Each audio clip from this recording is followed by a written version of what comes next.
Chapter 12. Sasha. The Lord did not mean for Sasha to be a cleaner. That was her first big lesson as a citizen of the Heavenly Kingdom. She was good enough at it, and she had too much self-respect to complain. But the work felt so unrewarding that she knew it must not be what God wanted for her. She'd spent her first night in the kingdom being pampered and provided for by her fellow sisters in the faith. They'd fed her, cleaned her, found her fresh clothes, and given her all the emotional reward she could have ever wanted. And then the next day, Helen had woken her up at 7 a.m. to help clean out an old Republic barracks that was being transitioned over to housing for soldiers of the Heavenly Kingdom. She knew it was honorable work. She knew it was necessary work. And she knew from the issues of Revelator she'd read that establishing the Kingdom of Heaven was a job that would not be accomplished easily or without pain. She'd accepted this when she'd made the choice to venture down here. But by the time she'd scrubbed her 12th toilet of the day, Sasha had decided that her mind and her loyalty were better used elsewhere. Oddly enough, something her father had told her about the corporate world stopped her from whining. Never complain, never speak ill of your colleagues, and always ask if there's more work you can do. It had been his advice to survive and thrive in business, but she took it to heart here, and by the end of her first full day in the kingdom, she'd scrubbed more toilets than any other girl. She hated the work, but she also took a perverse sort of pride in it. That brought a little guilt, because she wasn't here to serve her pride. But also, wouldn't the Lord God be happy to see her commitment? I'll ask Helen about that, Sasha told herself. She'll tell me how much of my pride is justified, and how much isn't. She didn't see Helen again until the end of that day, when a truck came to gather all the girls up and take them back to the house of Miriam. They all washed up, and then sat together around a large oaken table while Helen led them in prayer. She read a chunk of the book of Isaiah, and then gave a quick lecture on the value of physical labor. Each callus on your hands is a kiss from God, before inviting them to tuck in. The dinner wasn't luxurious by Sasha's standards, just biscuits, a thin brown gravy, and a palm-sized slice of beef for each of them. But they had oranges for dessert, which was a treat, and Sasha felt more comfortable than she'd ever have believed among her new sisters.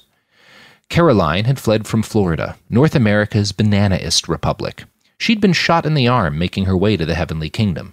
She said almost nothing. Sasha wasn't sure if she even spoke English, but Caroline worked hard. There was an intensity in her eyes that was a little scary and humbling at the same time. Then there was Susanna, from the Blackstone Nation. Sasha couldn't help but notice she was the only black girl there. Susanna had spent most of their workday singing to herself. She had a beautiful singing voice. And then there were the 3 other Amfed girls, Emmeline, Rosie, and Anne. They'd all left a few weeks before Sasha had made her own journey. Anne had actually gone to the same middle school as Sasha. She wasn't great with names, so most of the other girls in her group were still more of a collection of smiling faces than real people at this point. But they'd all been so warm to her. There was a real effort from all of them to make regular physical contact. They put hands on each other's shoulders and cheeks. They hugged constantly. Sasha experienced more touching in her first 24 hours here than she'd experienced in her last 5 years in the American Federation. There was something intoxicating about being touched and feeling so cared for. The only girl she didn't like was May. Like Sasha, May was within spitting distance of age 18. She'd fled from the UCS, and she had a gift for letting people around her know when they fell short of God's standards. During their workday, she'd spent more time policing the other girls' posture than she'd spent scrubbing toilets. When Anne had hitched up her shirt sleeves, it was May who'd scolded her for immodesty. When Susanna took off her shoes and socks during their lunch break, May had yelled that she was an unfair temptation to the young soldiers walking by on the street. Sasha knew it was unfair and definitely unchristian to feel this way, but May looked like someone who lived to tell other people what to do. She had the pinched features, squinting eyes, and high-pitched voice of a born snitch. May kept her hair tied up in a bun so tight and short it looked military. She never smiled and never seemed to relax, and there was something about the frenzied way she'd pray, alone, quietly in the corner throughout the day that made Sasha leery. She hated that she'd noticed those things. She knew God didn't want her focusing on what other people were doing wrong. And besides, she told herself, what are you really angry about? That she's too serious about her faith? Isn't that why you left home? Gluttony is a sin too, you know, May said. Sasha realized with a start that May had addressed her. She had been eating her orange and, absent-minded and tired after a long day of labor, she hadn't realized how messy she'd been about peeling it. Her hands and sleeves were covered with the sticky juice. She looked around at the table and noticed that the other girls had been much more careful with their dessert.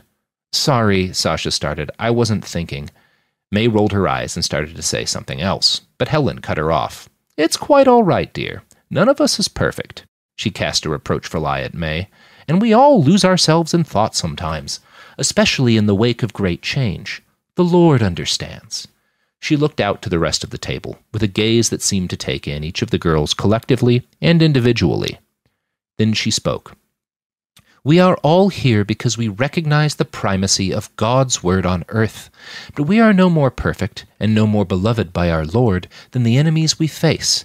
Never forget that, girls. Our foes are as dear to him as we are. They must be purged when they seek to interfere with God's will, but we should feel sorrow for such losses, and we should never, ever, her eyes went to May again, let our fortune in hearing God's word bleed us of compassion or lead us to arrogance. Sasha's heart swelled at this. She'd never admired a woman more. Helen had a way of imparting wisdom without judgment, of shining a light on the truth without seeming like it was her truth alone. Helen wasn't a preacher, but Sasha had never heard anyone speak the word of God with more conviction. After dinner, they had an hour of free time to read their Bibles, share a few stories of their old lives, and drink a single cup of sweet lemon tea. By 9 o'clock, it was bedtime. Sasha was rankled a bit by the fact that she and her fellow young women were being ordered into bed at a set hour, but she was so exhausted by her day of labor that she couldn't work up much frustration over the mild injustice. Perhaps when she'd had more time to adjust, she'd bring this up to Helen. She collapsed in her bunk bed, certain she'd fall asleep in an instant. Instead, she lay awake for the better part of an hour, thinking of Alexander. She'd still heard nothing more from him, or about him. She'd asked Helen a couple of times today, and the older woman had almost seemed angry. Somehow, Sasha knew the anger wasn't towards her, and that was doubly confusing. Sasha? Anne's voice broke her reverie. The other girl was situated just below her on the bunk bed. Sasha was surprised to hear her still awake. Yes, is something the matter? No, Anne said. I just couldn't sleep. I thought maybe you were awake too. I guess we're both in the same boat then. Sasha kept her voice low, more to avoid waking any of the others than out of fear of breaking the rules. In more ways than one, Anne said. I'm waiting for a man I love too. Sasha's heart beat a little faster. It was like that with everything that made her think of Alexander. Her mind didn't need a great deal of prodding to turn towards him. Your love is at the front too? Sasha asked. I think so, Anne said. I was lucky enough to get to see him once. I arrived in Capel first, back before the kingdom took Plano. We met once then and once more after the city fell and they moved us into the house of Miriam. Jealousy seized Sasha's heart. She tried to replace it with gratitude in the Lord. He'd sent her someone who can understand her pain and frustration. Wasn't that a blessing? That must be hard for you, she said, getting to see him and then being separated. The words came out a bit stilted and cold. She hoped Anne hadn't noticed. It is, Anne said, but it isn't half so rough a place as you're in. I can't imagine how anxious you must be, arriving here and not seeing him. He's not the only reason I came, Sasha said, a bit defensively. But yes, it's hard. I'm scared. I don't know why I feel so silly admitting that. It's certainly not silly, Anne assured her, but I get it. Everyone here is so focused on gratitude and God's wisdom, it almost makes you feel like a traitor for feeling afraid or unhappy. Anne's voice dropped a few decibels, as if she was ashamed of her next words. I almost feel like a liar when I smile. I don't think the Lord wants us to be liars, Sasha said, but I think being happy, or trying to seem happy, is a sacrifice we make for the kingdom. It helps keep everyone else around us strong. Anne said, and then yawned. Her voice sounded heavy with sleep. There must have been something contagious in the sound, because Sasha felt her own eyelids start to droop. That's a nice way to look at it, Anne said. I like the way you think, Sasha. Helen woke all of them up the next morning. She was gentle with it, a hand on each girl's shoulder and a word in each of their ears, but there was no mistaking that she meant now. So Sasha got up. Her feet hit the floor just as Anne took her first steps forward, towards the dining room. They all filed in, silent and groggy. The girls took their breakfasts in the form of a thick, tasteless protein shake, and then they were loaded onto a heavy, military-looking bus and driven off to a large red-brick office building. According to the bullet-pocked signs, it had once been an administrative building for the corporation that had run most of the Republic's schools. Sasha swept up bullet casings and shattered glass. She scrubbed toilets and wiped the blood off the walls and tried not to think too hard about how it had gotten there. Conversation wasn't forbidden, but there was a lot of ground to cover, and May was quick to scold anyone who dawdled. Sasha and Anne both kept moving, but they passed each other in the halls often. Each time, the other girl would favor Sasha with a supportive smile, and Sasha would return it. They broke for lunch a little after noon, stale cheese sandwiches and orange juice, but instead of getting back to work after their meal, they were met again by the bus that had taken them there. They were told to file inside. Sasha wound up in between Anne and Susanna in the middle row of the bus. It was hot. The air circulation was bad, and the smell of sweat was thick on the bus. But the windows were down, and once the bus got going, the air that blew in felt like heaven. "Lord God, I've been waiting for this all day," said Susanna. "I'd stay on this thing all night if they let me." "Yeah," Anne said. "This is actually a lot more comfortable than the bunk room, even when the power's working and the fans are on." "Does the power go out a lot?" Sasha asked. She felt dumb for even giving voice to the question, but her seatmates didn't treat it like a stupid question. "Not a lot," Anne said, "but we'll lose an hour or two most days, and it can be out for quite a while when Austin gets a drone through." "That doesn't happen often," Susanna assured her. "I've been in the kingdom 10 days, and we've only had to take shelter once." "Twice for me," Anne said, "but I've been here almost 3 weeks." "I'm not scared," Sasha assured them. "I'm just curious." "You should be scared," Susanna said. "It sucks." It wasn't a long ride, and Sasha was embarrassed at how long it took her to realize the destination. This was the same route they'd taken from the house of Miriam, just in reverse. She and the other girls were being taken downtown. Once she got a good look at the gallows, she understood why. There were 6 people lined up in front of the little stairway that led to the platform. They looked like prisoners. Susanna looked just as confused as Sasha, but Anne seemed to understand what was going on. She scrunched her face in disgust.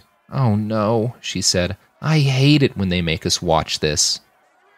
The 2 martyrs who'd guarded them all day opened the doors and told them to form up outside of the bus. Sasha did as she was told, while grabbing as many long looks at the gallows as she could manage. None of the people who stood out in front of the platform looked like soldiers or robber barons or much of anything at all. They just seemed young and scared. "Fags," the martyr standing next to the driver at the bus door grunted as Sasha stepped past him. He waited until the other girls had all filed off the bus before he stepped around to stand in front of them. Sasha hadn't paid the man too much attention during the day because, in truth, he scared her. He looked old, over 40 at least, and his face was heavy with scars and tattoos.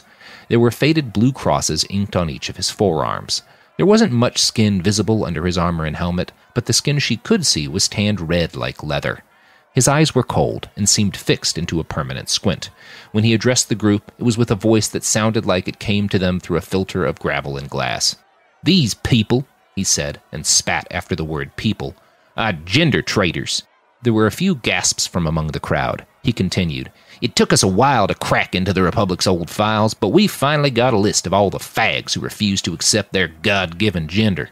They thought surgery could hide them, but there's no hiding the truth from the eyes of God or his true servants, and there's only one fair punishment for someone who turns their back on natural law."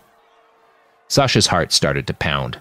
She'd known, of course, that Pastor Mike didn't approve of transgenderism, of gender change, surgery, of homosexuality, or of anything else that didn't fit into the neat biblical lines of what a man and a woman ought to be.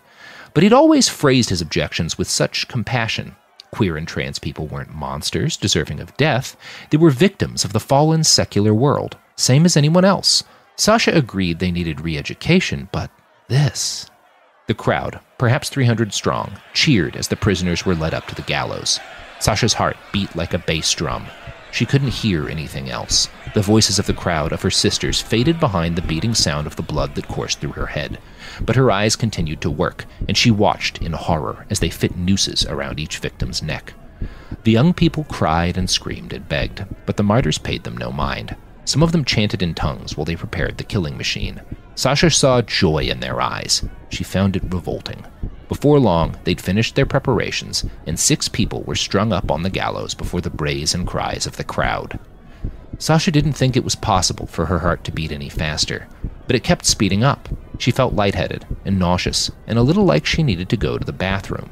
Her knees grew weak, and she found herself leaning on Anne. The other woman looked almost as scared as Sasha did, but she weathered it better. She put an arm around Sasha, supporting her, and the two of them looked on as the executioner called out and pulled the lever that sent 6 human beings dropping down to dangle until they were dead. The snap of their necks was the only thing Sasha heard above the sound of her own pounding heart. She watched them twitch and jerk for a second, 2, and then her body grew too light, and her legs collapsed beneath her. The world went black. She awoke back in the house of Miriam. Her sisters knelt or stood around her. Sasha was gratified to see she wasn't the only one who'd passed out. Anne lay next to her, clearly disoriented, along with 2 other women whose names Sasha hadn't quite memorized. Helen sat in between them, wet washcloth in her hand, and stroked their faces. There, dears. You've had a terrible shock, and there's no shame in your reactions."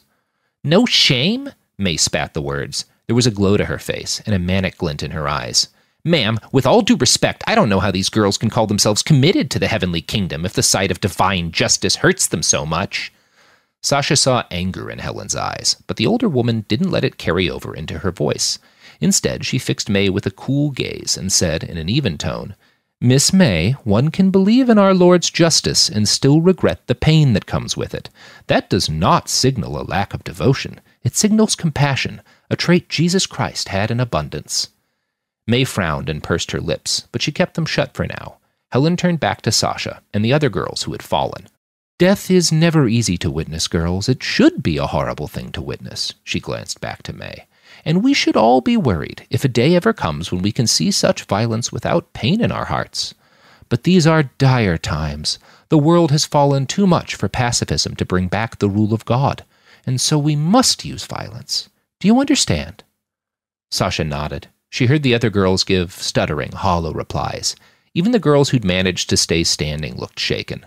May was the only one who wore a smile. They gave her a wide berth the rest of the day. Whoever was in charge of their schedule paid some deference to the fact that they'd been forced to watch an execution. There was no more cleaning that day. They spent the rest of the daylight hours seated around the common area in the house of Miriam, sewing uniforms. Sasha had never sewn before, but Anne sat next to her and taught her the basics. Her hands were still shaking when they got to work, but Anne helped her and, eventually, focusing on the meticulous task allowed her to blot out the horror. Once she got a good grip on the basics of what was required of her, she was able to lose herself in quiet, productive flow. She was almost disappointed when Helen called them to dinner. They ate the same food as the day before. They prayed, and then they had an hour of relatively free time. They couldn't leave the house of Miriam since it was after 8, but they could talk. Sasha gravitated naturally to Susanna and Anne. The topic of conversation turned at once to the execution. "Is that always what it's like?" Susanna asked. Anne nodded. Her voice shook a little when she said, "I passed out last time, too. I thought it'd be easier the second time around, but it really wasn't." "It feels wrong," Sasha whispered. She glanced over to May, who was holding court with a few of the other girls at the other end of the common area. "I'm not saying it's okay, what those people were doing, but surely they deserved a chance to repent." Susanna nodded. "I don't think Jesus would want us to murder people just for being wrong. It's one thing to kill an atheist or an apostate who's attacking you. It's another thing to just," her voice caught a bit, "hang people." Anne shook her head in an absent sort of way. "Kyle told me it was necessary." "Kyle?" Susanna asked. "My intended," Anne said. "I watched the first execution with him. When I passed out, he was so sweet. I came to when he was holding me, petting my head."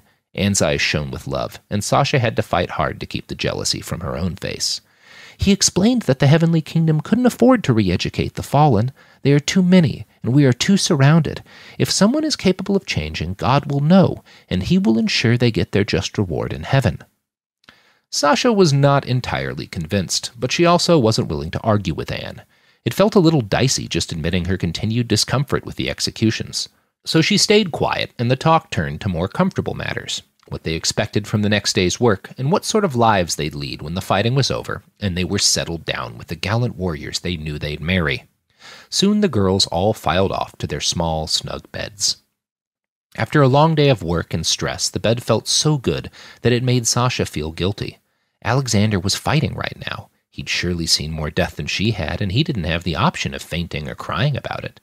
As she drifted off to sleep again, Sasha promised herself that she would never faint or cry out in the face of death again. If this was the way God had ordained his kingdom must come, she owed it to herself and to her Lord to stand and see it. The next day, they all went back to the same battered administrative building as the day before. Sasha scrubbed and swept, ate her lunch, and got right back to work. She forced herself into enthusiasm for the menial labor with the same discipline she'd used when it had been time to study for an exam in a class she hated. The same tactic worked in both high school and the Heavenly Kingdom. About 2 hours before the end of their workday, Sasha's rhythm was interrupted by the sound of a crash and a scream from one of the girls in the bathroom next door to the room she was in. Sasha dropped her scrub brush and darted over. She was the first one into the room. It took her a moment to piece together what must have happened. Susanna had been scrubbing a sink that had been badly damaged by shell fire. The sink had collapsed while she'd scrubbed it, and a jagged edge of porcelain had torn open the girl's hand. There was already an enormous amount of blood by the time Sasha arrived. Susanna looked pale. She'd backed up against the wall and was just screaming wordlessly. Sasha had taken 3 semesters of pre-med classes in the last 2 years. She had a good basic instruction in first aid. She pulled her shirt off over her head and wrapped it around the gash on the other girl's hand. It was the spare shirt she'd brought from home, and it had an antimicrobial weave that should make it relatively safe as a wound dressing. She pulled it tight, wadded the extra fabric up over the wound, and applied as much pressure as she could. Susanna kept screaming, but the flow of blood from her wound slowed. "Breathe with me," Sasha told Susanna as she stared into the other girl's eyes. "In," she inhaled, "and out," she exhaled. She repeated this several times, until Susanna stopped screaming and started breathing in time with her. Several of the girls had crowded around the entrance to the bathroom at this point. When Sasha glanced up, she could see May's face in the back of the crowd. She looked disgusted, probably at the fact that Sasha had torn off her shirt. "Please call for the martyrs," Sasha asked no one in particular. "Tell them Susanna needs medical attention. I don't think she has any clotting agents in her blood." No one moved, so Sasha locked eyes with Anne and told her, "Please go now. We shouldn't take any chances with a wound like this." Anne nodded, broke away from the gawking group, and stumbled off to find help. Sasha looked back to Susanna. She coaxed the other girl to sit down against the wall and sat down next to her, applying pressure to her hand the entire time. Sasha's shirt was now soaked through with hot, sticky blood. Her hands were wet too, but she didn't feel squeamish about this. She'd expected to after her reaction to the hangings, but somehow the sight of all this blood actually calmed her. She knew what to do here. It felt good to take effective action. The martyrs arrived a minute or so later, with a medic close behind. By that point, Susanna's bleeding had stopped entirely. The medic was impressed, and he said so. "You have some kind of training, ma'am? You handled this very well." 3 semesters of pre-med, she'd answered. "It was only high school pre-med, but they made us do a lot of first aid drills." The medic gave her a significant look and then asked, "What's your name, miss?" She'd started before correcting herself. "Sasha." Susanna was taken off to whatever served as a hospital for the Heavenly Kingdom, while Sasha and the rest of the girls finished their workday. It was uneventful after that, but the other girls' attitudes towards her seemed to have shifted. Anne had given her a big hug, of course, but everyone was more respectful. Several of them came to her to ask minor things, advice on how best to clean a room or clear a pile of rubble. At one point, Sasha had divided 4 girls up into 2 teams to remove a huge amount of shattered glass. While she'd directed the effort, May had walked by the room and butted her head in. "Just because she knows a little first aid doesn't make her a foreman," she sneered. The other girls didn't pay May any mind. They left for the day at the usual time and arrived back at the house of Miriam in the early evening. Helen was waiting for them at the door. Behind her stood an older man in a white lab coat. He had a cross pinned to his lapel and a larger red cross on his armband. As the girls all filed into the building, Sasha saw Helen point to her and whisper something to the man. He nodded. "Miss Sasha," he called out as she headed to her seat at the dinner table. Sasha peeled off and approached him. Helen stood nearby, distant enough to make it clear that this conversation was between her and the man, but close enough that her presence provided a warm kernel of certainty and support. "Yes?" Sasha asked. The man had a sharp, narrow jaw and a long nose. There were deep bags under his eyes, and his hair was at the grayest end of pepper gray. He wasn't very large, but he used his physicality well. He moved like he was used to controlling the room. "Sasha, I'm Dr. Brandt. One of our medics was very impressed with your work earlier today on the injured girl." "Sir, all I did was try to staunch the bleeding. Anyone could have handled that. It didn't require any special knowledge." "No," he interrupted her, "it did not. The knowledge of how to stem bleeding is not rare or special. But the willingness to jump in during an emergency and to get blood on one's own hands is rather rare. I understand you have some form of medical training?" Very little, sir. I took 3 semesters of pre-medical courses in high school. I was thinking about a medical career before I... Yes, well, 3 semesters of any kind of training almost makes you a doctor here. We're not exactly flooded with qualified medical experts. Dr. Brandt lacked Helen's gift for interrupting without seeming rude. But he was clearly a busy man, and the fact that he'd offered praise made it hard for Sasha to take offense. Miss Helen, he snapped back at the older woman, I'm putting this one on special duty. Would that be all right? Of course, Dr. Brandt, Helen said. She smiled at Sasha, and there was honest pride in that smile. More pride than she'd ever seen in her mother's eyes. Sasha resisted the urge to tear up in response. Dr. Brandt turned to Sasha next and asked, What do you know about the people of the road? She frowned. Posthumans were a popular topic of discussion in her high school. Sasha had seen Wasteland Warriors a couple years back and been as enthralled as everyone else. But her school curriculum didn't talk much about them, and definitely downplayed their influence in the rest of the continent. Her father had called them a bunch of idiots dancing around the desert, doing drugs and robbing people. She decided to use a variant of that for her answer. They're drug-addled pagans, fornicating and spurning the will of God. Dr. Brandt smiled. He had such a serious face and such stern features that Sasha was shocked by the honest kindness of that smile. I'd say that's basically accurate, he chuckled. Perhaps even a bit charitable. It turns out one of these groups sent some emissaries into Plano just before the city fell. They were on some trade mission. They wound up getting stuck in a pen with a few other prisoners. We didn't even realize who we had until their people contacted us and demanded their release. Sasha's eyes widened. All she could think of were the grainy video fragments from one section of Wasteland Warriors. It was supposedly a recording of an attack on an Aegis Biosystems convoy headed from Milwaukee to Denver. The convoy had been well armed, but it had been taken apart in a matter of seconds. The assailants moved so fast that the documentarians had needed to slow the video to make them visible as anything but flashes on the screen. How could something that fast and deadly be captured? Dr. Brandt answered her question before she could ask it. I'm going to guess you're wondering how we managed to capture 3 of those Frankenstein abominations. Yes, sir, Sasha said. Well, Dr. Brandt popped the glasses off his face and buffed the lenses on his shirt while he spoke.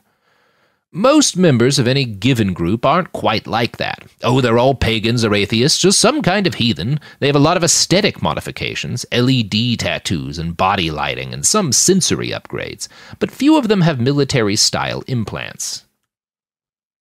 I see. As you know, cities and civilized nations tend to ban those implants within their borders. Dr. Brandt slid his glasses back into place on his nose. So the people of the road have to send their less modified citizens out to negotiate, etc. Which means we've got a bit of a tiger by the tail situation here. What do you mean, sir? Sasha asked. Well, the stories about these types are absolutely true. Some of them have hundreds of warriors packed to the gills with nightmare technology. There are individuals who are capable of taking on entire companies of human warfighters. The tribe these particular captives hail from, well, their name is quite obscene. The City of Wheels would be the most polite variant. They're as lost as it gets when it comes to the word of God, but they've got about 600 post-human citizens. Sasha thought back to what a dozen of those things had done to that convoy. She tried to imagine the carnage 600 of them could unleash upon the heavenly kingdom. A shiver ran down her spine. Exactly, Dr. Brandt nodded at her. Like I said, we've got a tiger by the tail. They might not intervene while we have their people, so we've got to make sure our captives are well taken care of. That's where you come in. Me? 2 of the captives are women, Sasha. They'll need to be inspected by someone besides me. We do have some qualified female nurses, but an SDF drone hit one of our troop transports about 2 hours ago, and I'm afraid they're both in the thick of that mess. So you're coming with me to handle this job. I'm proud to do it, sir. She wasn't sure what else to say. And besides, it was true. The first captive sat on a small concrete bench in the back of an 8x10 cell. Her hair had been shaved into a mohawk, but the purple hair was deflated and greasy now. There was stubble on the sides of her head. Her face was round, but lean. There were slight laugh lines at the corners of her cheeks and the edges of her eyes.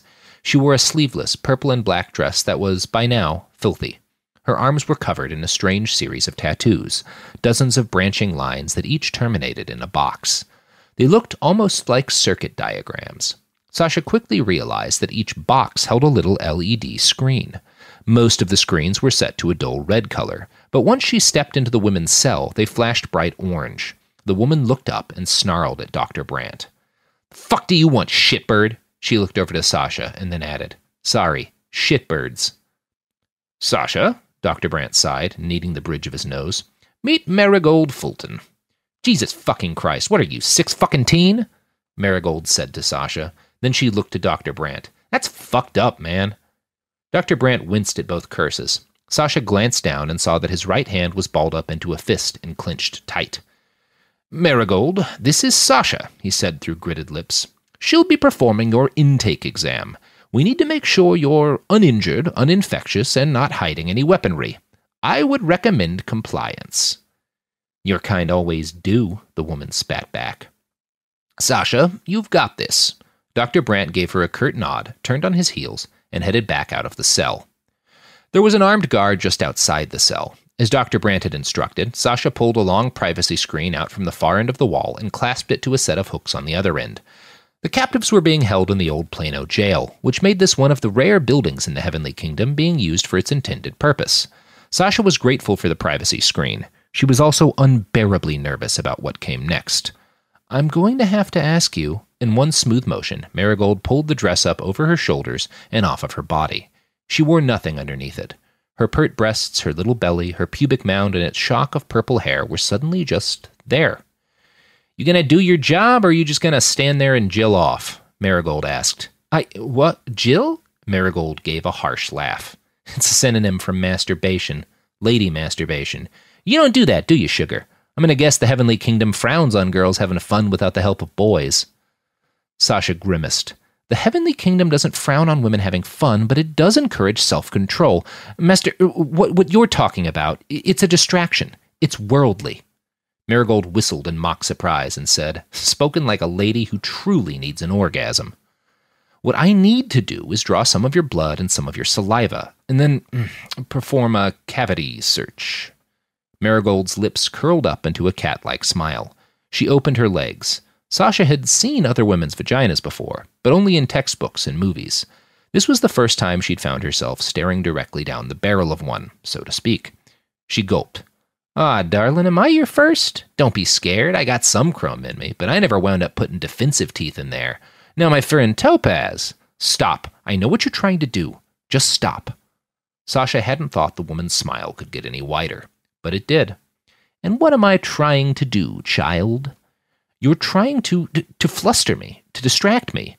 Or," Marigold rolled her eyes as she replied, "I'm bored. You fucks have kept me in one holding area or cell or another for almost a week. I spent 3 days shitting in the corner of a gym, but at least Rick and Thule were there too." The woman's smile softened. For a moment, she looked troubled, vulnerable. "You don't have any idea where my people are, do you?" Sasha shook her head. She felt guilty for some reason. That was stupid. She hadn't done anything wrong, but she felt the need to assuage the other woman's fears. I'm sure they're all right, though. We wouldn't execute them just for being in the wrong place at the wrong time." Marigold snorted. "Maybe you wouldn't, love. Your friends, though? I've seen your gallows. It doesn't seem like the kind of thing someone builds just for show." "We have a right to enforce our laws. God's laws." "What am I doing? Defending the kingdom to someone who's clearly blind to the word?" Sasha shook her head. She opened the blood testing kit Dr. Brandt had given her and stepped back towards Marigold. "Look, I've got to do this. Just hold still and it'll be quick." It was. The other woman offered no resistance. When Sasha told her to stand, she stood. When Sasha reached a gloved hand up inside her to search for foreign objects, Marigold said nothing. She didn't even flinch. Instead, she kept her eyes locked on Sasha's. The other woman barely blinked. In about 2 minutes, Sasha had finished her examination and collected her samples.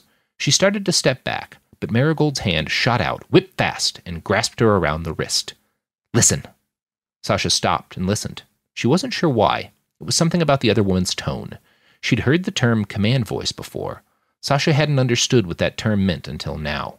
When Marigold spoke again, it was in a hushed tone, barely more than a whisper. "I don't know what brought you here, but you're obviously smart. You don't have those dead zealot eyes." She jerked her head in the direction of the guard outside. "When I mentioned the gallows, you looked fucking ill. I'm going to guess you haven't been here long. You're probably having second thoughts. Help me get my people out of here. If we can get back to my city, you'll be safe. We'll take you wherever you need to go." Sasha wasn't sure what to say. She should have slapped the other woman or spit in her eye, but she didn't. "Don't say anything. You'll be back here, I promise. Think about what I've said. Think about where you are. Just fucking think." She let go. Sasha stepped back. The two women locked eyes for a long moment, and then Marigold grabbed her slip dress off the floor and slid it back down her thin frame. Sasha unclipped the privacy curtain and headed back out into the hallway. The other woman captive, Thule, was tall and muscular. She had a wide face with cheekbones so sharp they were almost jagged.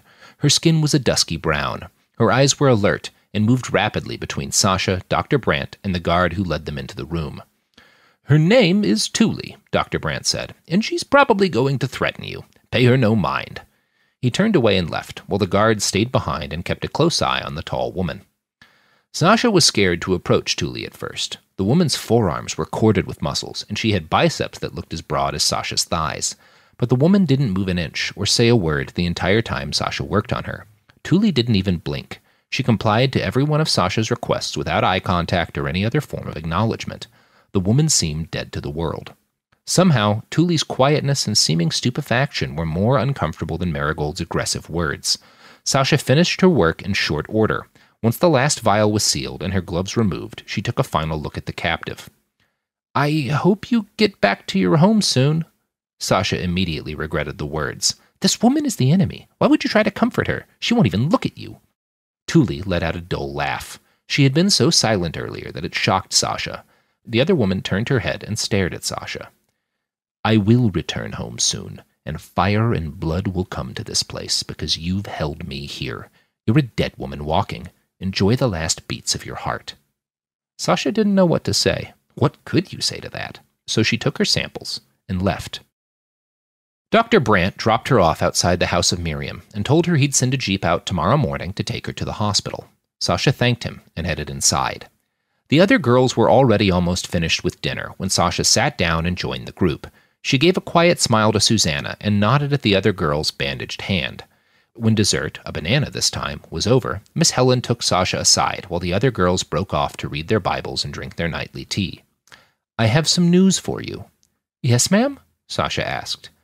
"Alexander has been rotated back from the front, and—" That strange look of mingled frustration and anger crossed Helen's face again. "You'll be able to see him tomorrow, after lunch." Sasha's heart pounded, an excitement that made her feel guilty and elated at the same time. "I'm afraid it won't be a long visit," Helen continued, "but you'll have a bit of time with him." And then Helen sighed again, just a little. Sasha was sure she wasn't supposed to have noticed it, but Miss Helen's eyes looked a bit watery. Sasha was so happy, so excited, that her brain glossed over this fact. Instead, she gave Miss Helen a hug. It wasn't nearly the first one they'd shared, but this was the first time the older woman seemed hesitant in returning it. But she did, after a moment, and Sasha's joy-drunk brain rode over any sense of doubt she ought to have felt. Sasha buzzed with uncontained energy the rest of the night. Sleep was near impossible. She tossed until the small hours of the morning, turning over her memories of chat conversations she'd had with Alexander. His face felt so clear and real in her memory that she could almost touch it, and tomorrow she'd be able to do just that. Sasha finally passed out about 2 hours before Helen came round to wake them up. She should have been exhausted. Instead, she found herself out of bed, feet planted firmly on the ground, before her mind was even fully awake. Her subconscious was that eager to start the day. She rinsed herself with extra care that morning. May seemed to notice the added effort she put into primping, and called her out for it. "You're not working at the hospital to snag a doctor," she sneered. "You know that, right?" Sasha tried to ignore the comment. Susanna, whose hand was still bandaged from her injury the other day, spoke up in her defense. "There's nothing wrong with being extra clean, May. It's probably important for the work she's doing over there. Sasha's dealing with wounds and stuff. She's not scrubbing toilets like you." Sasha was gratified by how that made May's face blush. She flashed Susanna a grateful smile and shuffled out of the washroom as quick as she could manage. She headed outside and took in her first deep gulp of the cool morning air. Cool might have been too strong a word to use, but the fresh air felt good on her skin. It only took her a few seconds to spot the battered and dirt-specked jeep Dr. Brandt had sent to pick her up. A young man, maybe as young as her, with a weak chin and an acne-pocked face, sat behind the wheel. Sasha waved to him, ran up, and hopped in. It wasn't a quick ride to the hospital. Large sections of the road were destroyed, blocked by rubble, or jammed with traffic from refugees entering the heavenly kingdom. Seeing that had gratified Sasha. More souls coming to God, she thought. For the most part, she lost herself in thoughts of Alexander until, 40 minutes later, the jeep rolled to a creaky stop in front of the medical city of Plano. The enormous hospital complex looked badly damaged and largely abandoned. Many of the windows had been shot out or shattered by large blasts. Several buildings had chunks of wall and roof that had fallen in. But there were lights on in many of the windows, and the hum of generators filled the air of the front courtyard. Dozens of people milled about, filled with purpose, running wires and wheeling patients. Sasha was excited at the thought that she might get to do some actual work in a functioning emergency room. When she found Dr. Brandt, he quickly disabused her of those notions. "We're doing all right today. What I need you to do is come in here and help me catalog which medicines have spoiled." The power had gone out during the fighting for the city, Dr. Brandt explained, and the medical storage room had been without refrigeration for almost 2 days. He showed her how to check medical vials for signs of spoilage, handed her a clipboard to mark her findings, and told her to get to work. It was a menial, painstaking task, and Sasha found herself missing the hell out of cleaning. She hated it, but she devoted herself to the work, and, minute by minute, the time passed. Eventually, it was time for her meeting with Alexander. Sasha pulled herself away from the rows of vials and jars and blister packs and headed outside, to where she knew the jeep would be waiting. Her driver that afternoon was a different martyr, slightly older but still young. She was so preoccupied with thoughts of Alexander that she almost forgot to greet the man. He didn't seem to be in a talkative mood either, though, and they rode in silence back to the center of town. Sasha was so focused on the butterflies in her stomach and trying to catch glimpses of her hair and face in the rearview mirror that she didn't notice the crowds thronging downtown until the jeep rolled to a stop and it was time for her to disembark. A familiar sense of queasy dread gripped Sasha's guts as she exited the vehicle and looked out over the crowd. They were converged around the gallows once again. Sasha craned her neck, and she was able to see 4 men in filthy, tattered rags standing before the killing instrument. It took her a second to recognize 2 of the men as the porters who'd first unloaded her from the crate. An older, bearded martyr in jet-black body armor stood before them. He held a Bible in one hand and a formidable-looking handgun in the other. Sasha started to push her way through the crowd for a better look. She hadn't made it far when the bearded martyr addressed the crowd. "These 4 men were all once employees of the secular abomination that calls itself the Republic of Texas," he said in his booming, stentorian voice. "The heavenly kingdom offered them mercy in the form of indentured servitude. All we asked," he scanned his eyes across the crowd, the left corner of his lip curled up into a slight growl.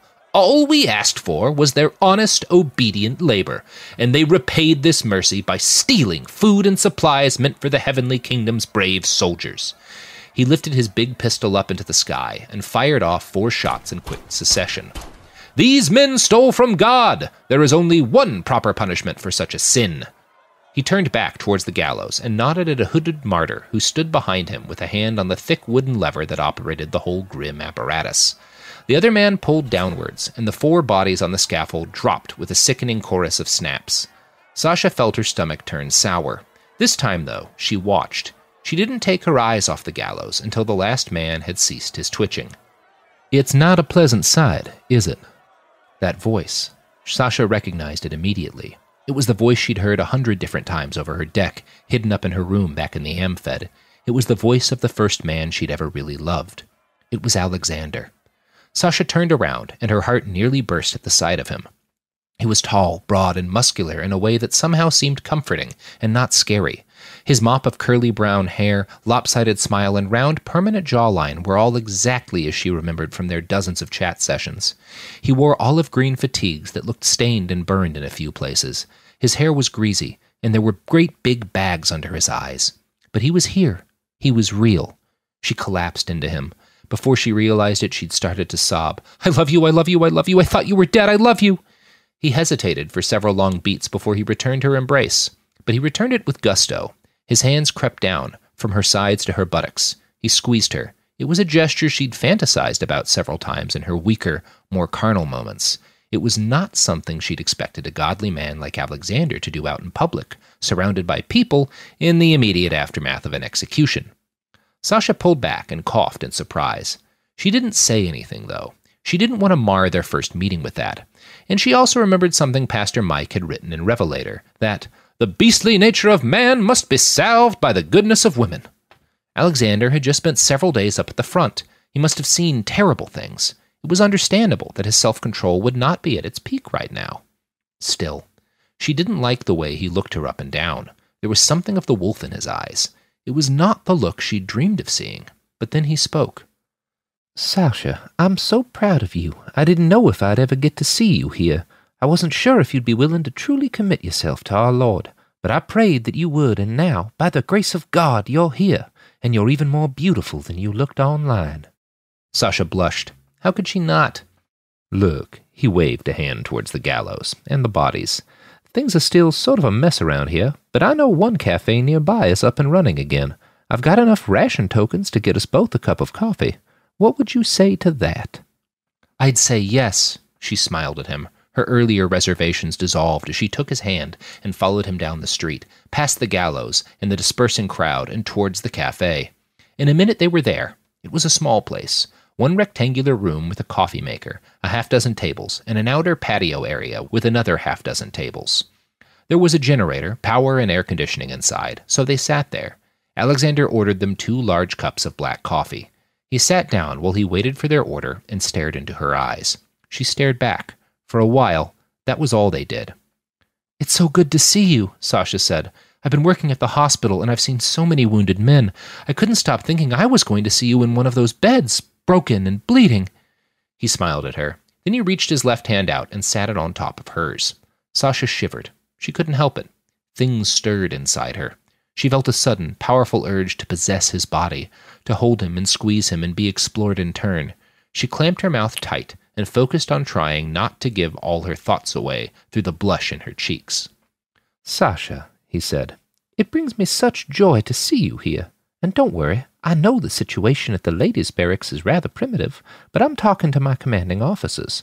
As soon as we get married, you'll be a part of my household. We'll be able to live together. We'll build a life, and that life will help build the heavenly kingdom. She was stunned for a moment. Sasha began to tear up, and all she could do was nod at him. This was like a dream. It was, of course, rather different from her actual dreams, which had involved Alexander in a house, but not so many bleeding and dying men, nor a gallows. Their coffee arrived. Alexander took a sip, and she followed suit. He continued.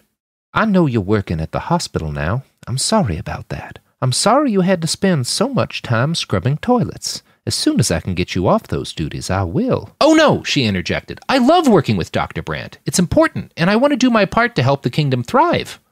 Something passed across Alexander's face. It looked like irritation, perhaps at her interruption. But it was gone quickly, and his smile returned. That's admirable, Sasha. You're a remarkable young woman. If that's what you want, I'm sure you can continue to help out there until you're with child.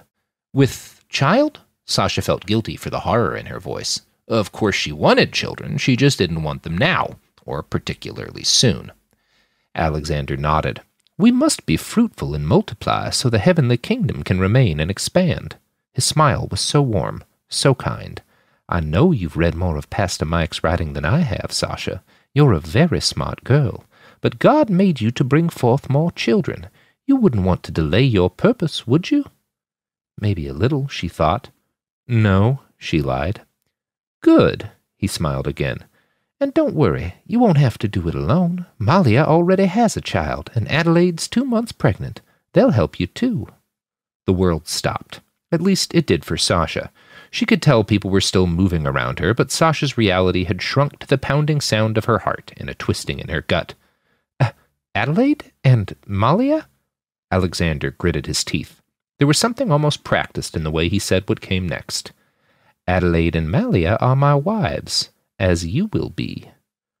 Alexander, you didn't say anything about other wives. You never mentioned them at all. How can you be telling me all this now? His smile turned sad, or at least it gave the illusion of sadness. Sasha was still too shocked for anger. She felt like a hole had just been knocked in her heart. She knew she should be angry, but she also felt like there must be something missing, something she didn't understand yet. Alexander was a sweet boy. He wouldn't do this to her. Look, he said, I'm sorry, this is never easy. You understand how important the heavenly kingdom is, Sasha. Nothing in the world could matter more, and the kingdom will not survive without people like you. One of my jobs here is to push young women like you to take the terrible risk of coming here. "And so you lied?" she croaked, barely able to believe what was happening. "You poor false witness, Alexander. I did not lie." His voice hardened, and so did his eyes. "I did not tell you about every aspect of my life here, but I did not lie." He sighed, took a sip from his coffee, and continued. "I'm part of a special unit within the kingdom, formed on the order of the pastor himself. He calls us Jacobians. It is our job to seed the next generation of martyrs. We take personal responsibility for the kingdom's expansion. Finding you and bringing you here was one part of my work in this great cause. If I'd told you every detail about life here, every single thing, you wouldn't have come, and your soul would have stayed in jeopardy." He took another deep, arrogant sip of his coffee. "I'm sorry if this hurts you, but it was for the greater good. We must sometimes do distasteful things to serve God's design." Sasha's vision went red. She stood and, without thinking, grabbed her now lukewarm mug of coffee and splashed the whole thing in Alexander's face. He yelled at her and sputtered like a goldfish, but she was already up and heading for the door. She flung it open, walked out into the crowded street, and lost herself in the press of the crowd and the boiling waves of her own anger.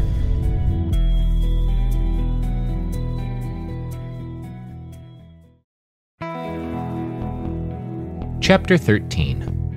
Manny.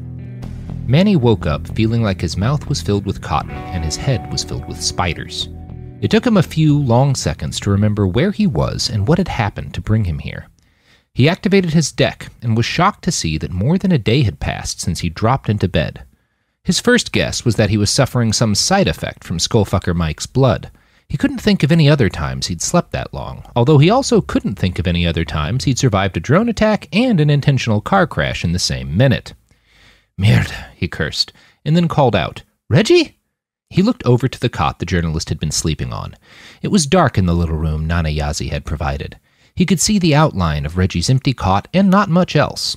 The room was just one 10-by-10 section of an old shipping crate.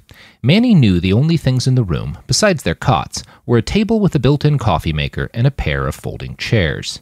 Manny sat up, groaned as every poppable thing in his body popped, and then rose to his feet. As he stumbled to the door, his deck started to populate with messages from friends and family back in Austin. By the time his hand touched the knob, there were more than 50 translucent messages hovering at the edges of his field of vision. He blink-selected a mass response template, filled it with the names of everyone who'd sent him something, and typed out an update. "Not dead, details later." He almost sent it, but then he noticed one of the names, Aisha Martinez, Oscar's wife.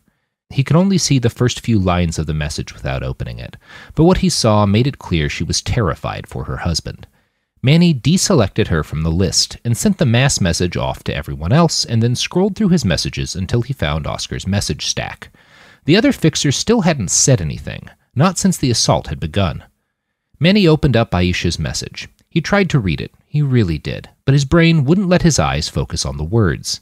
His heart started to pound, his gut curdled, and, instead of reading it, he typed her a quick response. "I'm alive. I'm so sorry, but I don't know where Oscar is, or if he's made it out." And then he typed a sentence he knew instantly he'd regret. "I will do everything I can to find your husband." Then he sent the message and stepped out of the room, into the dying light of the late North Texas afternoon. Rolling fuck unspooled around him. It was crowded, or at least more crowded than it had been yesterday. Dozens of people, and non-human people, were packed onto the gantryways and into the sundry buildings added around the rollers and up on the spires. One building that jutted off the rear roller looked like a carousel ride, with little rocket ships instead of horses. It appeared to function as a spinning bar. Drunk people rode little ships while bartenders in the middle kept them liquored up. Someone shoved by him, a heavily chromed person with 3 tails, each topped by the fully articulated and seemingly sentient head of a cat. One of the cat heads belched a small puff of fire at Manny as their wearer passed. He shook his head and squeezed his way over to the main roller. It helped a little to pretend he was just pushing his way onto the Austin Metro. While he walked, he noticed a message from Reggie. He blink-clicked it open and heard Reggie's voice in his ear. "At the rooftop bar, drinking my way through some research. Find me when you wake up. I'm on to something." Of course, Manny had already been on his way there before he'd seen Reggie's message.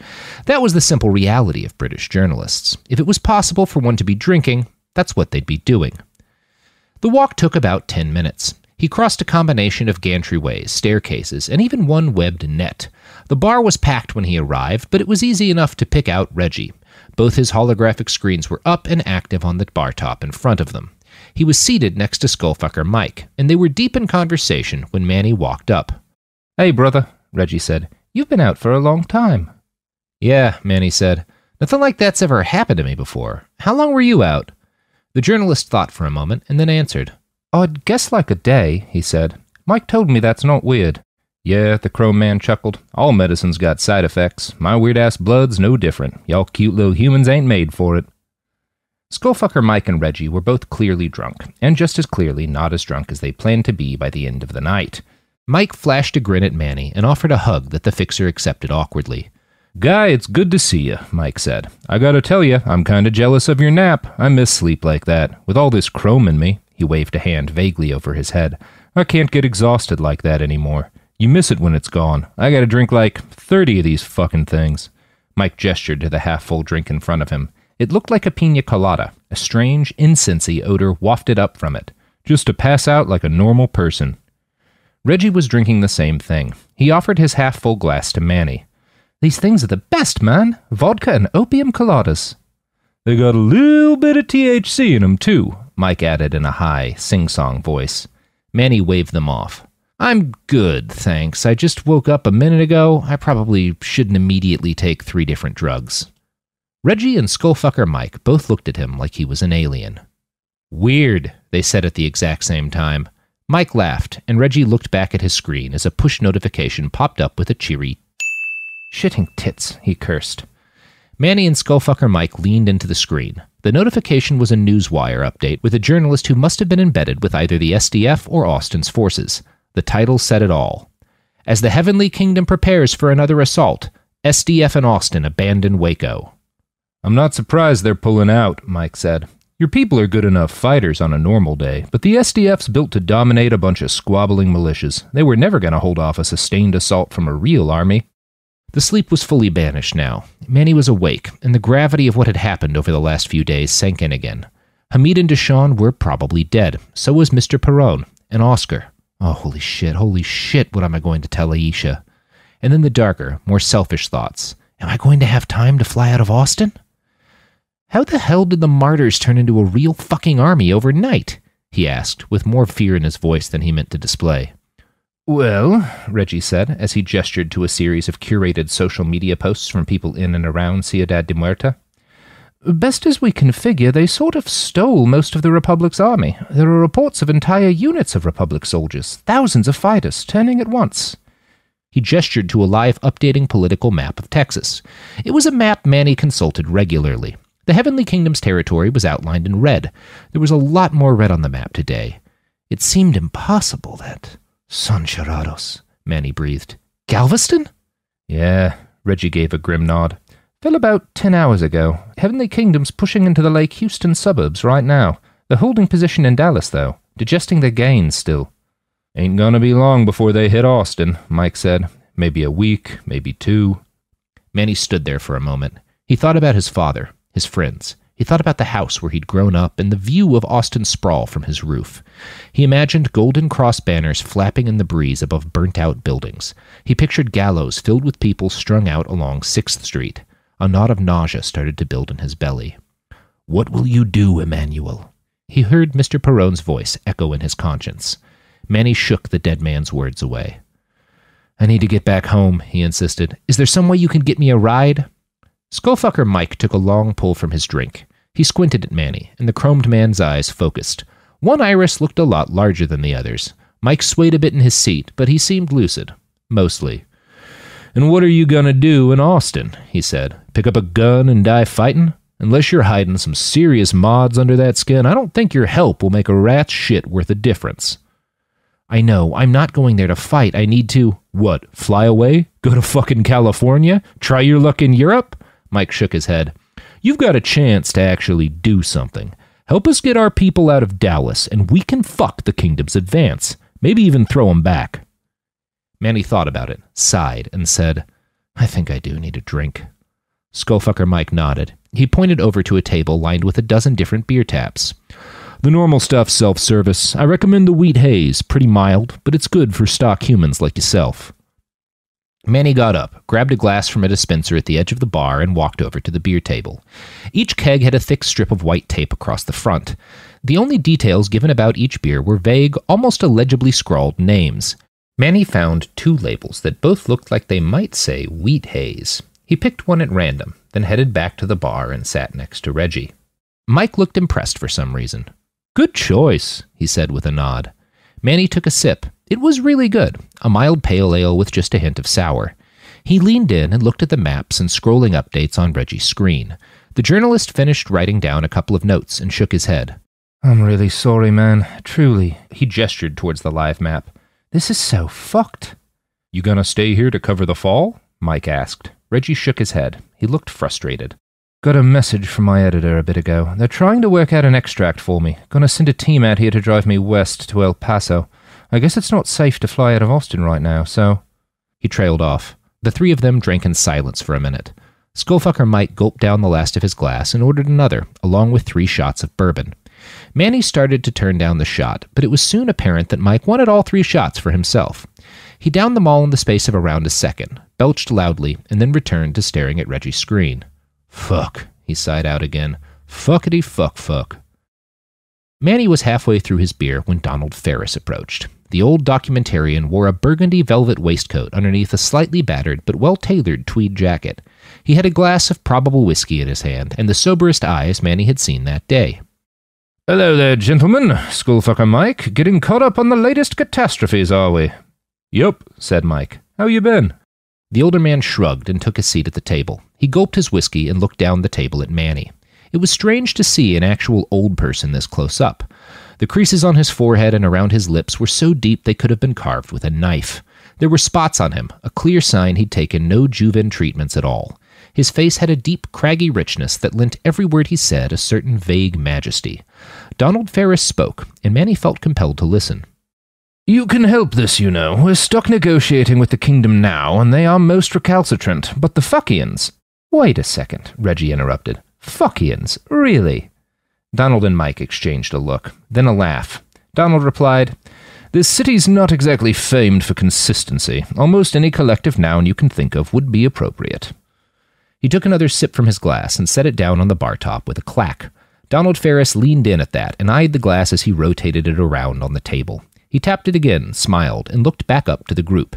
"Now, young man, let me explain why you should go risk your life on a daring and dangerous rescue mission." Manny grunted and shook his head, reflexively defensive. "I'd rather not talk about it right now if that's cool," he said. "I just woke up, this place is ridiculous, and I'm not going to decide to go into terrible danger because some old man guilt-trips me at a bar." "Suit yourself," Donald smiled. "I can't imagine how stressful this has all been for you. I'm a little surprised you'd choose to trip balls at a time like this." "What do you mean?" Manny asked, with growing anxiety. "That's a white haze, right?" I think Mike said it was a wheat haze, but I couldn't really read the labels. Shit, Mike cursed, while Donald Ferris fought back a laugh. "What?" Manny asked. "Mike should have warned you. The wheat haze is normal alcohol. The white haze packs about 2 hits of lysergic diethyl acid per pint." The anxious knot in Manny's gut began to pound and pulse. He looked to Skullfucker Mike, furious. "What the fuck, man?" Mike winced. He looked genuinely rueful. I'm really sorry," he said. "I'm not used to it making a difference. Most people here take 2 or 3 hits of acid with their breakfast cigarettes." "Oh, shit." Manny slumped forward and put his head in his hands. He started to hyperventilate. The edges of his vision blurred, and Manny couldn't tell if that was from the drugs kicking in or just a consequence of his own panic. He could feel Oscar's face hanging out, just at the back of his mind, afloat on a river of guilt. He didn't want to know what a head full of acid would do with those feelings. "I gotta get back to the room," he said. "I can't handle the..." Donald put a hand on his shoulder. He was stronger than Manny would have guessed. "You've got a head full of surprise acid, boy. The last thing you need is to sit in a dark room and stew with your demons." He exchanged another look with Skullfucker Mike and said, "Brain breakers ought to be kicking off right now. That's the place for a man in your condition." "But," started Manny. "What the hell is that?" Reggie asked. "Wait," Manny continued. Donald ignored him and replied to Reggie, "It's the best damn party on the continent, or at least the best one humans can attend and survive." "I don't really want to," Manny started. Skullfucker Mike added his hand to Manny's shoulder. You really do. Trust us on this. In the end, Skullfucker Mike and Donald convinced him to go. Reggie, surprisingly, opted to stay at the bar and continue his work. He said he was close to something. Manny really wished he'd chosen to come along. He didn't know the journalist well, but Mike and Donald were complete strangers. Manny was not looking forward to the drugs kicking in. He also wasn't sure a giant rave room was the best place for him to be when they did. As they approached it, Manny realized he'd seen the structure when they'd first arrived at the City of Wheels. Brain Breakers was a 3-story cube at the top of Rolling Fuck's highest gantry. The cube appeared to have been knitted together from long strands of black metal. Multicolored light pulsed inside it and bled out through the gaps in the knitted metal of the sides. Skullfucker Mike led them down the gantry towards the cube. There didn't appear to be any kind of entrance. The wall on this side was the same knitted steel as every other side. But once they reached it, Mike simply stepped into the wall. The woven metal writhed like something alive and curled back to admit the big posthuman. The metal tendrils caressed Mike's body as he walked through. Manny flashed a questioning look at Donald. It feels nice, he explained. Manny sighed, exasperated and furious. Is this whole damned city built around drugs and fondling? Yes, Donald grinned, a spidery old man grinned. Now, inside with you. Manny sighed, swallowed, and walked up to the wall. The metal, which felt surprisingly soft and warm, slithered around him, and, mother of God, it felt good. That might have had something to do with the acid percolating in the back of his brain. The sensation was a cross between being tickled and being caressed. He was reminded, uncomfortably, of his mother stroking his forehead when he had a fever as a child. And then he was through. It took him a moment to realize he was breathing heavily and covered in cold sweat. It was then that Manny got his first view of the interior of Brain Breakers. It looked a little like a space station designed by M.C. Escher, with a drunken H.R. Geiger as the contractor. There were a half-dozen different stages protruding at various levels from the walls. 3 of the stages were currently occupied. One performer was an enormous, seemingly sentient xylophone that pranced about on stage, playing itself with 8 knob-ended arms. Another stage held 4 human-looking individuals. They were all naked, and they were all fighting.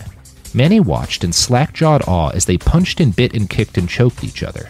Every impact sent a chorus of warbling sounds pouring out from speakers at the base of the stage.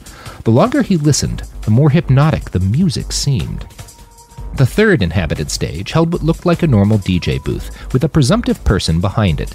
Manny guessed that was the source of the bass-heavy rhythmic pounding that filled the square. The remaining stages were empty, for now, but the place was so full of sound that Manny couldn't imagine 2 more acts making things any louder. It was chaotic and confusing and a little uncomfortable, but after a few seconds, Manny started to pick up on an overarching rhythm.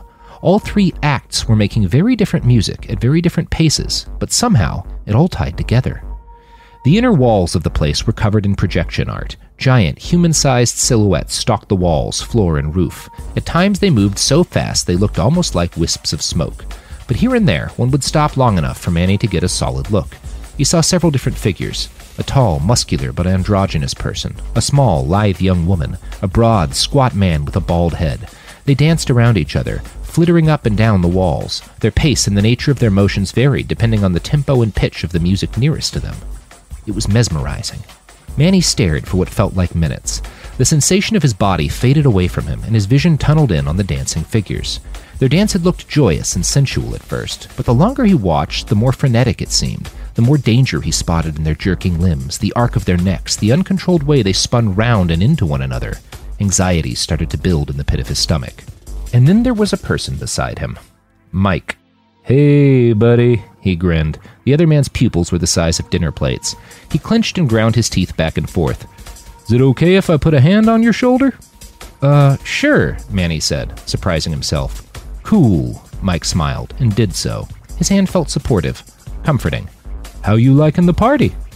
Manny really wasn't sure. It was beautiful here. Now that Skullfucker Mike had pulled his attention from the dancing silhouettes, he'd started to focus more on the crowds of people, dancing and drinking and fucking across the assorted dance floors, cuddle spaces, and bar tops of Brain Breakers. Most of the celebrants were visibly chromed. He saw a woman with 6 arms, a couple things he could only describe as dick centaurs, a man with the head of a dolphin, and countless people in bizarre costumes built of light and fur and liquid metal. It was hard to tell how much of this was real and how much of it was the drugs. The acid was hitting his head pretty damn hard. Skullfucker Mike squeezed his shoulders and brought Manny back again. The fixer blinked and then finally responded. It's, good. Good? Fucking great. Let's get you some whippets and head over to the fireworks table. They're about to open it up. Fireworks? Inside? Mike laughed. It's hardly a party without explosives, brother. Just go with it. And so Manny did. He and Mike did some whippets, which meshed gloriously with the acid. Then they stood up on stumbling feet and headed over to the fireworks table. Things seemed to be just getting started over there. Manny inspected a few different, brightly colored explosive toys before something burst next to his ear, and he looked up to see Skullfucker Mike firing a massive Roman candle towards the musical punching people on the stage. The sound of it, holy hell, the sound! It might have been the most compelling thing his ears had ever heard. The acid is definitely hitting hard now, Manny thought. Holy fuck, what is this? The rest of his night faded into a blur of lights and music and strange, indefinable sense memories. It was disorienting and exhilarating in equal measure. Hours went by, the acid faded, and eventually Manny found himself on a bunch of cushions, sitting around a table with Skullfucker Mike and other fuckians. He couldn't remember any of their names, but after a few minutes of relative lucidity, Manny was able to piece together that they were all friends of the people who'd been captured. One of the men, a bearded guy with multi-jointed fingers the length and width of rulers, reached over Manny to grab a beer. He pulled it back, took a sip, and settled into his seat. My favorite memory of Marigold, he said, is from back when we were still building this city, right after we stole the bagger. She got a hair up her ass that there ought to be a big purple clubhouse at the top for folks to do cocaine in and watch sunsets. I remember she strapped an armload of wood to her back, grabbed a can of spray paint, took a big rail of meth, and just started climbing up the center spindle like she was gonna do the whole damn job herself. She got fucking stuck 2/3 of the way up, just hanging out there with her panties in the breeze, screaming like a scared cat. Mike laughed. I remember that. Me and Topaz had to climb up and free her, and then she climbed the rest of the way up and started laying down boards. Fingerman nodded. Yeah, I remember. When I climbed up there an hour or so later, she's all frantic and fiddling with nails and bolts and turned to fuck, but like, making progress too. And I asked her, Marigold, why are you doing this? This ain't a one-person job. And she said, I know, but unless I start building it, it'll never be real. There was quiet for a while. Manny could feel the pain in the pause and see it on everyone's face. He didn't want to say anything. He was pretty sure there was nothing worthwhile he could say. But then he spoke anyway. Can you tell me about the others? The other two who were captured? Another of Mike's friends, a tall black woman in a bright blue shark onesie, nodded and replied. Rick's a little dude, great painter and a pretty good pyrotechnician. He's no kind of fighter, but he's got a real sweet way about him. He puts people at ease. So he goes out on a lot of these delegations to be a good face for the city. Marigold's always the main negotiator, but we sent Thule out too. She's newish to the city, used to be an activist in Albuquerque before the king took over and started boiling people. She's a good talker. We had her studying under Mary so she could pick up some of the load in the future. They're all good people, Fingerman added. Marigold saved my life a few times, back during the Revolution. She helped found this place. It started out as just a big caravan of RVs and mobile hydroponics units. She'd find isolated communities, bring them food and such. No government was much use back then, so for a lot of folks, Mary's caravan was the line between life and death. Yep, said Skullfucker Mike. She's the one who found Topaz and me. After the boss went missing, we were pretty lost. Doing a lot of freelance violence, but not making anything. Not building a damn thing. Marigold told us her vision for this big, stupid city. Got us hooked on the idea. Manny noticed tears at the corner of Skullfucker Mike's eyes. That felt somehow wrong to him. Someone so powerful and inhuman shouldn't be able to cry and make it look so normal. But there he was, crying. And then, for the first time in the trip, the thing Manny had most feared happened. He thought about Oscar. He remembered a picnic he'd taken with the stringer, his wife Aisha and their 2 kids. It had been a lovely spring day, one of the dozen-ish days a year in Austin where the air felt good on your skin. They drank cheap beer and eaten hot dogs and watched the kayakers roll along the Colorado River. I sent him out there and now he's probably dead. You know, there's something else we share, Mike said, his voice low and somber. We've both spent way too much of our lives feeling helpless. Manny cocked a disbelieving eyebrow up at Skullfucker Mike. Yeah, the chromed man chuckled. I know what you're thinking, but you'd be surprised how often the fancy hardware doesn't matter. Mike's face twitched, and more tears poured down his face. He took a deep breath, fixed Manny with bloodshot, puffy eyes, and spoke again. We all spend a lot of life helpless. So when you have a chance to do something, to make a difference for someone, personally, I recommend you fucking take it. Manny woke up the next day, feeling out of place and vaguely unstuck from time. He could hear Reggie snoring on the next bed. The room was very dark, and it was impossible to tell what time it might be. Manny thought about activating his deck, but decided against it. There was something almost nauseating about the thought of being flooded with the outside world right now. He stood up and went outside to wander the spindles and gantries of rolling fuck for a while. At one point, a man walked by with a plate full of breakfast burritos, and so Manny had breakfast. A little while later, he found a self-serve coffee house stationed next to one of the fondle boats, and so he had coffee. He was just starting to think about turning on his deck and welcoming in the world when Donald Ferris found him. "Manny, my boy, I hope your acid hangover's not too bad." Manny shrugged. "I actually feel all right. It was good. It helped me sort some things out." The older man smiled. "I'm genuinely happy to hear that. There's nothing like a head full of acid to help you see what's important. Now, listen, I hate to interrupt your morning, but there have been some developments. Nana Yazi and I need to talk to you." Manny went with him, back down into the main roller and that weird conference room where they'd met on his first day in the city. There were more people there now. Nana Yazi sat in the same spot at the end of the table. Reggie was there, fiddling with one of his screens. Skullfucker Mike sat next to him. And then, at the other end of the table, was a large black dude Manny had never seen before. He was muscular, but in the lean, wiry way of a construction worker or a particularly swole hobo. He had a long, gaunt face with prominent cheekbones and an oft-broken nose. His hands were big. There was something menacing about them. But his face was the least threatening thing in the world. His eyes were lidded, half-focused and dreamy. His jaw was just a little slack. He had short hair, stubble really, and a patchy 6-day beard. He looked stoned. "Welcome, Manny," said Nana Yazi. She gestured towards the big man. "This is Roland. If you choose to help us rescue your people, he'll be your escort into the Heavenly Kingdom. And your escape plan." Donald shut the door behind them, walked around to the other side of the table, and sat down next to Nana Yazi. "We've tried to give you time and space on this," he said, "but I'm afraid both of those things are running out. All our intelligence suggests the Heavenly Kingdom is very close to another all-out assault. They'll move on Waco in 4 or 5 days. They could be outside of Austin in a week's time. You are free to make whatever call you want. Our offer to fly you to Austin still stands, mijo," said Nana Yazi. "But I am afraid we need you to make a decision now." "I'll do it," Manny said. Almost everyone looked surprised. Donald coughed. Nana Yazi's eyes went wide. Reggie did a double take. Skullfucker Mike just smiled and nodded at Manny. Roland didn't look as if he'd been affected in any way. In fact, Manny was pretty sure he was drumming along to some music only he could hear. It might have been Ronnie James Dio's Holy Diver.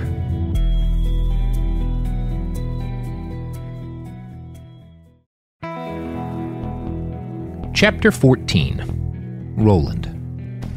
Once he'd been dismissed, Roland had made it his immediate business to get as high as post-humanly possible before he was needed. This was not a difficult task. Rolling Fuck had been built to keep buzzes going.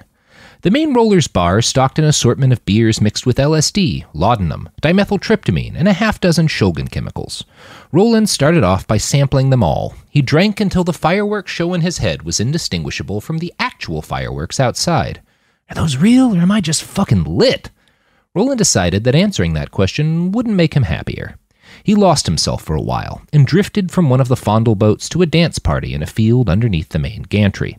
After hours of that, Roland had his fill of rhythm, so he found his way to a coke binge in a weird purple house atop one of the spindles.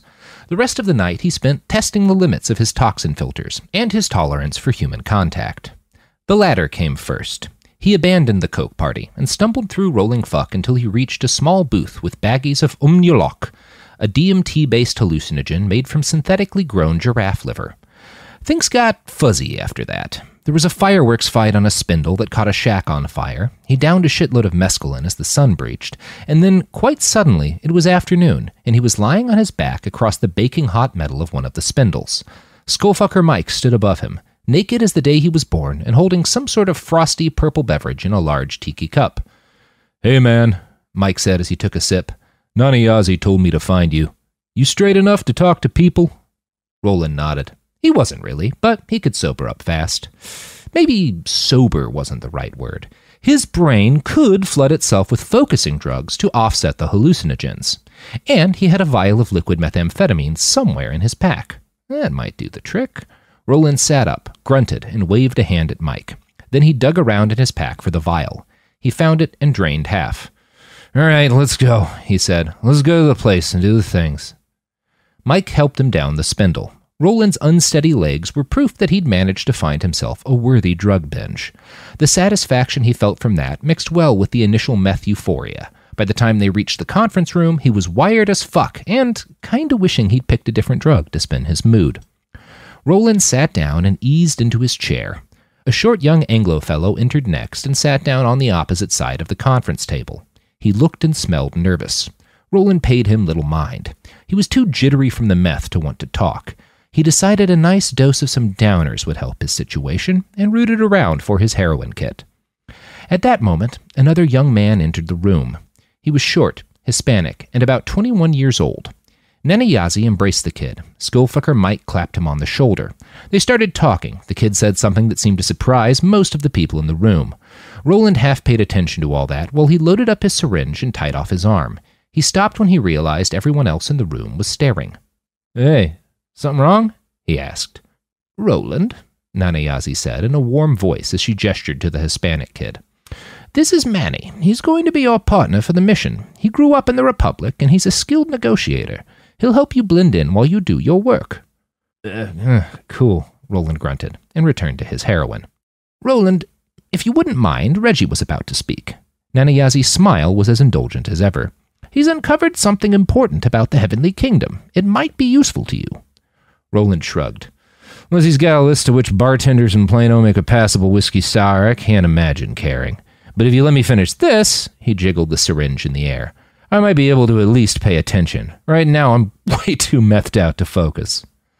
The old man leaned forward and sighed. The kid looked horrified. He started working his mouth in what Roland was pretty sure must be the prelude to some sort of expression of shock or offense. Skullfucker Mike preempted him. "Let Roland shoot up. Trust me, drugs aren't going to make him any more or less effective here."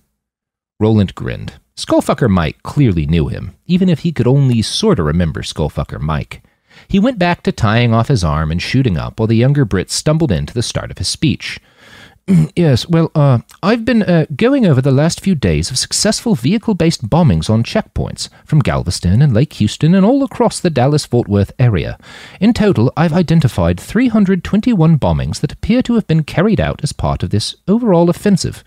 240 of those bombings involve autonomous vehicles hitting dedicated autonomous vehicle checkpoints." Right on cue, a projection map flickered to life on the wall behind him. Hundreds of red dots populated a map of the conflict-riddled regions of north-central Texas. It looked like the pattern of attacks you'd want in order to funnel the SDF's limited resources towards the least defensible chunks of their line. What was weird was that so many bomb-rigged autonomous vehicles had gotten through the scanners. "So," Roland asked, "how'd the fuckers do it? Bunch of 0 days?" Reggie shook his head. "That's what I thought at first," he said. "But these attacks actually started more than a month before this offensive. If they were relying on exploits, the SDF's IT folks would have caught something by now. The most likely explanation is that the Martyrs found some way to make vehicles that aren't autonomous seem that way." "Yeah," Manny said. "The Martyrs have tried to hide drivers in autonomous vehicles before. The SDF watches for it." "Which means the Martyrs have figured out something new," said the journalist. "Some new way to hide a human driver that doesn't register on conventional sensors."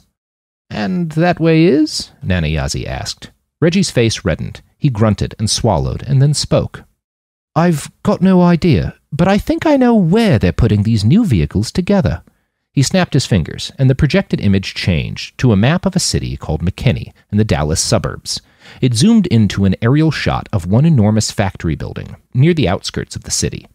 "The BBC pays for access to a few independent satellites that overlook this part of North America. We also pay the SDF for limited access to some of their drone surveillance footage. From all that, I was able to trace out paths for 78 of the vehicles used in these attacks. Every one of them started their journey here." The projection changed again to what looked like a stock photograph of the front of a large white factory building. The Tesla logo was displayed prominently by the front door. It's an old Tesla plant. They finished it about a year before the Civil War. It's been in and out of operation since then. As best as I can tell, the last normal vehicle rolled off the line 3 years ago, before the Heavenly Kingdom started cocking things up. McKinney was one of the first parts of the old Metroplex to fall, so they've had plenty of time to fiddle with shit. Roland raised his arm and realized belatedly that the needle was still dangling out of it. The old man sighed again, but Roland bravely ignored him. "So what does this have to do with your captives?" he asked. "I didn't sign on to help you guys spy or blow up a factory. Send this data to the SDF or Austin if you think it matters." Skullfucker Mike put a hand forward in a placating gesture.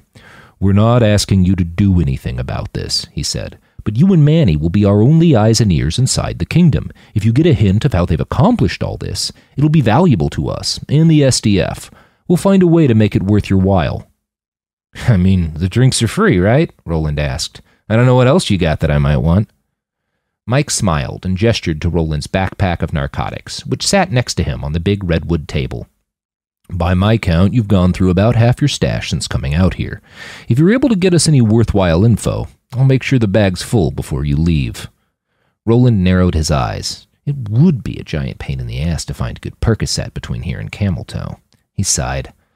"All right, fucking fine. If we hear something, we'll look into it, but don't hold your breath."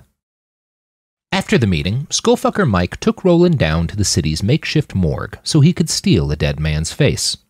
Rolling Fuck's militia had found the fresh corpse of some guy Roland's rough height and build. He'd fled Dallas and made it almost as far as Waco before getting hit by a drone attack.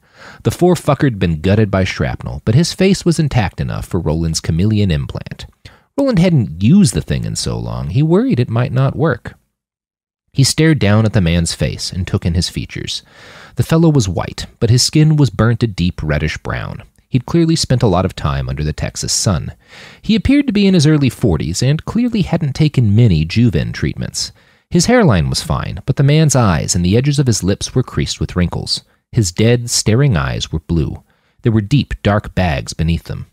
"Plenty of time to sleep now, buddy," Roland thought. He closed his eyes, focused on the dead man's face, and felt his facial bones start to tear themselves apart and then reform. He felt the pigments in his skin shift too, which was always strange. The sensation of his pigments opening up and taking in more light felt a little like stripping off a thin layer of clothing. While Roland did this, Skullfucker Mike ran a scanner over the corpse and located the ID card in its right forearm. Mike used a tool that looked like a long metal straw to suck the ID free and then shoot the tag into Roland's own arm. It took a second for Roland's body to pull the data. His name was Aaron Weathers. He was single. He worked as a mechanic in Arlington for most of his life. He had a clean criminal record, save for a drunk driving arrest in his early 30s. Roland, now Aaron, left the morgue with Skullfucker Mike and headed for the ride that would take him into the Heavenly Kingdom. He used the walk as an opportunity to smoke a couple grams of fine Afghan opium. He was still smoking when they reached the battered old pickup truck on the outskirts of Rolling Fuck's campground. The kid, Manny, was in the driver's seat. "Hey," Manny said, and stared wide-eyed at him. "You, look different," he added with a forced smile. "Yeah," Roland replied, and pulled himself into the passenger's seat. Mike tapped him on the shoulder. "What?" Roland asked. "I'm gonna need your bag, man." He pointed to the still smoking opium pipe in Roland's hand. "And that. The Heavenly Kingdom's got a pretty strict policy on intoxicants. You're not going to get a backpack full of narcotics through their checkpoints." Roland growled at Mike. He couldn't fault the other posthuman's logic, but he'd be damned if he was going to spend several days surrounded by a bunch of religious nuts and do it sober. Roland locked eyes with Skullfucker Mike, opened his bag, and grabbed a heavy handful of drugs. He swallowed them all, one by one. Pill bottles and baggies of hallucinogens and vials of amphetamines. He ordered his gut to reduce its acidity, so he could store the drugs for later regurgitation and consumption. Then he took one last deep hit from his opium pipe and handed it and the bag to Mike. Manny popped the car into drive, and they rolled off into the night. They drove in silence for a while. Roland's hindbrain would have marked the time if he hadn't done such a successful job of pickling it with opium before they left. The quiet got awkward and boring pretty quick, though. He considered putting on music, but, of course, his headwear was severed from all outside networks. He couldn't connect to the car any more than he could blink send an email. He decided to ask Manny to put something on. "Hey, guy, music. Can you music?" Roland realized he was slurring, and his words were not coming out the way he'd intended. The kid, Manny, looked irritated. "How fucked up are you right now?" Roland gave a shrug that meant Very. You know, my ass is on the line here, too. I'm not made of whatever fucked up science you've got in your veins. I'd appreciate it if you took this seriously. On an objective level, the kid's request was fair. This must be a big moment for him, going off on a dangerous mission to enemy territory, etc. But to Roland, this was Tuesday, or whatever day it actually was. He'd disabled his clock and calendar years ago, because fuck that noise. Fuck that noise, he said without meaning to. Good God, I'm so high. What? Manny sounded confused and perturbed. Oh, shit, sorry, man. Roland rubbed his eyes, a little dazed from the opium. I wasn't talking to you. I am the only other person in this car, Manny said. Yeah, but you know, I'm high as shit. Words come out sometimes. They aren't meant for anyone. They just happen. The car slowed, and Manny pulled over to the shoulder of the cracked old highway. When the car came to a stop, he put his head in his hands and breathed in and then out very slowly. It took Roland a moment to realize the kid was going through a panic attack. He's never done anything like this before. Of course he's terrified. Roland wondered if he should do something to comfort the kid. You know, he said, I've killed about 12,000 armed people. Manny turned to stare at him. He looked shocked, but Roland noted with satisfaction the statement had disrupted his panic. What? What the? I mean, give or take a handful, Roland continued. I burnt my brain's kill counter out with crocodile and cheap vodka a while back. Why would you tell me this? Why would you think this would help? Because, Roland said, we're about to go into a very dangerous place together. You're scared you're gonna die, and I want you to know, however many armed nutjobs are in that city, I can murder them. All of them. Manny stared at him.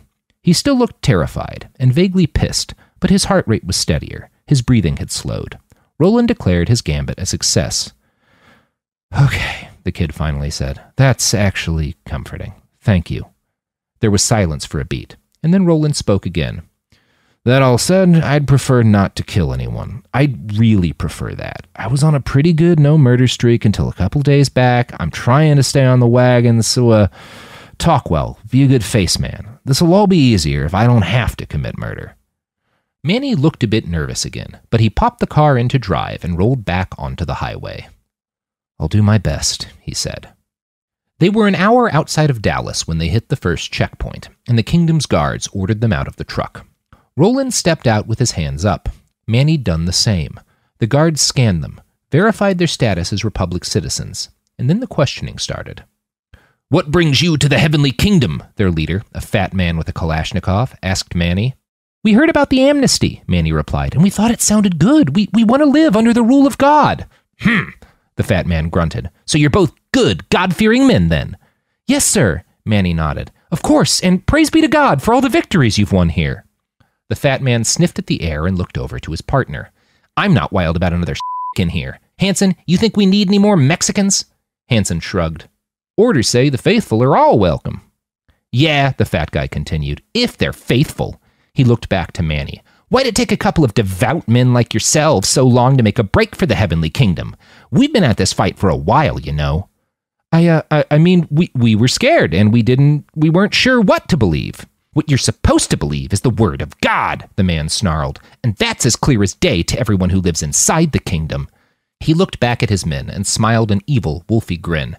Hanson, Malloy, I think we might need to question these two more intensively. Radio command, and... That was the last thing the fat man said. Probably ever. Roland shoved a hand into the martyr's mouth, pulled downwards, and shattered his jaw in 4 places. Then he leapt into the others. It went quickly. He gouged eyes, broke jaws, severed tongues, and then started in on their limbs. By the end of it, all 4 men were still alive, but none of them were in any shape to report on what they'd seen. Manny vomited several times. What happened to doing your best, Manny? Roland asked, more irritated than angry once he'd finished. The kid recoiled. Roland realized Manny had started to shake a little. He also realized there was still part of a man's ear in his mouth. Ah, hell, you scared him. Sorry, kid, he said, and squatted down next to Manny. Look, the odds were always good that this first try was going to be a scratch. The good news is they've got other checkpoints. We'll hop on the access road and find the next one. It'll be fine. What did you do to... Manny started. I stopped them from talking, he said, very quickly. No one's dead. There'll be a... He glanced down at the burbling, bleeding mess of shattered humans. They'll be all right, but we need to move now, before someone else comes along and I gotta break them too. Roland popped open the cab so he could change into a clean set of spare clothes. He was grateful that Skullfucker Mike had packed them bags to lend their story extra verisimilitude. Manny changed too, and once his hands stopped shaking, they rolled off to the next checkpoint. Roland tried not to think too much about the men he'd just broken. That helped that one of them had been an asshole. It helped that none of them had died, but still. They hit the next checkpoint 8 minutes later, and things went much better this time. For one thing, it was busier. There were already a dozen other cars in line when they pulled in. The guy who was questioning them was less of an asshole, and he seemed to buy Manny's claim. "We weren't brave enough to make the journey until now, but we prayed all night about this. I know it's the right thing to do." Roland had to fight to avoid rolling his eyes. The line worked, though. The man at the checkpoint waved them in and issued them a temporary transit pass. "This is good for 6 hours, the checkpoint officer said. "That's plenty of time to find the immigration center and report in. If you're caught driving around the kingdom after that, it won't end well for you." They drove on, but it was slow going after the checkpoint. The roads into Dallas were choked with ruined vehicles and actual traffic. It looked as if hundreds of people had taken the Heavenly Kingdom up on its amnesty offer. Roland couldn't fault them for that. The kingdom seemed to be winning. As they rolled towards Plano, they were stopped regularly by patrolling martyrs and asked to present their papers. But bit by bit, they made their way onto and through the packed and crumbling highways of old Dallas. At one point, they found themselves in stalled traffic on Highway 75, overlooking the cratered ruins of the Lakewood blast. He felt cold October air. He smelled barrel fires and heard the sharp crack of riflery. He saw flashes of a face. It might have been Jim's, and he remembered the feeling of a cold metal handle attached to something heavy, dense. He remembered yelling, too, a small, sweaty hand held tight in his own. He remembered guilt. "What's up?" Manny asked. He looked over at Roland, and his eyes widened. "Dude, you're shaking. Don't tell me you're flipping out now. We're way too deep in this thing." Roland shook his head. It's nothing," he said. "Just a piece of an old memory hitting me in the face. I think I was in town when that fucker went off." The young man's pupils grew as big as saucers. "Ni verga," he spit. "You're full of shit." Roland shrugged. "I don't know, maybe. It's just a piece of a memory. I might be confusing it with something else. Sure got triggered by seeing the blast site, though." Manny was not satisfied by that answer. "I refuse to believe that someone could watch an atom bomb eviscerate a city and not have a clear memory of it. I had to take anti-rad pills my whole childhood because of that bomb." "I don't have any clear memories, kid. None from further back than about, 5 or 8 years ago. I don't have a whole lot of clear memories since then either, but that's from the drugs." "What the hell happened to you?" Manny asked. "I thought you posthumans all had hard drives running through your blood. Were you too cheap to pay for a photographic memory?" Roland scratched his neck. He wasn't itchy. It was a nervous gesture. He was a little fascinated at the fact that this line of questioning made him feel nervous. He really couldn't remember the last time a conversation had made him feel that way. Weird. "I got hurt," was all he could honestly say. "I don't remember much of anything from before the revolution. Hell, I don't really remember the revolution." The line of cars started moving again. Manny popped the car back into drive, and they rolled further into the Heavenly Kingdom. Both men were quiet for a minute, until Roland spoke again. "That's why I'm doing this, you know." He wasn't sure why he was saying all this, but Roland found he couldn't stop himself. "Jim, the guy who brought me on, he knows some fucking East Coast surgeon who specializes in post-human brains. They think they can give me back my memory. This rescue mission is, it's how I pay for that." "Are you, sure you want those memories back?" Manny asked. "The fuck do you mean? I don't even know who I am or was right now. Wouldn't you want that shit back if you lost it?" Manny glanced over to him. They locked eyes. "I don't know," the kid said. "You say you killed at least 12,000 people. I've been working as a fixer for the last 2 years, and I've seen a lot of fucked up eyes, dead eyes on men who've done too much killing, but none of them hold a candle to what's going on there." He pointed to Roland's face. "I don't know. I got a feeling your past is one big fucked up nightmare. Maybe you're better off without it." Roland was quiet for a while, and Manny didn't say anything else. They crept along in stops and starts and inched closer to Plano as the sun cracked open the horizon. The kid had a point, Roland decided. He'd worried about the same thing himself since Jim made the offer. Every hour or so, he still found himself thinking about the driver of that technical. The man had reeked of love. And yeah, the guy'd been fighting to establish a Christo-fascist nightmare state. Somehow that didn't mitigate his death in Roland's head. Most causes were shit. Most men who fought for anything fought for nightmares. That guy and all his friends had just been doing what felt right based on the shit lives they'd lived. The same thing had to be true for most of the soldiers and insurgents Roland had killed. How many civilians did you kill, Roland? How many lives did you end just to keep the battle drugs flowing? When he thought about it that way, he really didn't want his memories back. But then, of course, there was Topaz. He loved her so much, or rather, the pieces of him that remembered her loved her so much. Roland knew he wanted those memories back. He needed them back. Every time he thought about her face, something twisted inside him, as if his guts were being tugged in whatever direction he thought she might be. It was a weird way to feel about a woman he only remembered in fragments. Roland shook his head in a nervous attempt to shake the thoughts from his mind. Then he stared ahead at the line of cars. The immigration center was chaotic, crowded, and heavy with the smell of scared humans. It was also a happier place than Roland would have expected. Martyrs in fresh olive-drab uniforms with bright golden crosses emblazoned on the arms handed out food, water, and even cups of instant coffee to the adults. They posed for pictures with children. The whole place almost had the air of a party about it. There was someone filming, too. Roland guessed he must be a propagandist for the kingdom, putting together some sort of documentary. They stood in line for 2 full hours before it was their turn in front of the intake officer. He was an older man, with a big bushy mustache, red jowls, and a droopy rooster waddle of a throat. He had a whiny voice that barraged them with questions as soon as they sat down at his desk. How many apostles did Christ have? What was the name of the hill where our Lord was crucified? What is the 5th commandment? Manny answered every question while Roland sat there and smiled vacantly like an invalid. They'd decided in the car that playing dumb was his best option. He'd probably wind up starting a fight if he talked to the man, and besides, Roland didn't know shit about the Bible. He didn't even have any memory fragments of church services. And why is it that you're answering all the questions, young man? The officer finally asked. What about your friend here? Aaron, is it? Yeah, Roland replied. I don't test so good. Mom said I ain't a thinker. But you are a Christian, yes? Oh, yes, sir, he nodded enthusiastically. I love God. I am all about God. The intake officer narrowed his eyes at Roland. Manny flashed him a look of fury, and then quickly turned it into a smile directed at the officer. He's slow, sir. His mama took care of him, but she died in a drone strike 2 months back from the SDF. I'm just trying to make sure he's okay. The man grunted, and then looked to Roland. I imagine that must make you angry, losing your mother.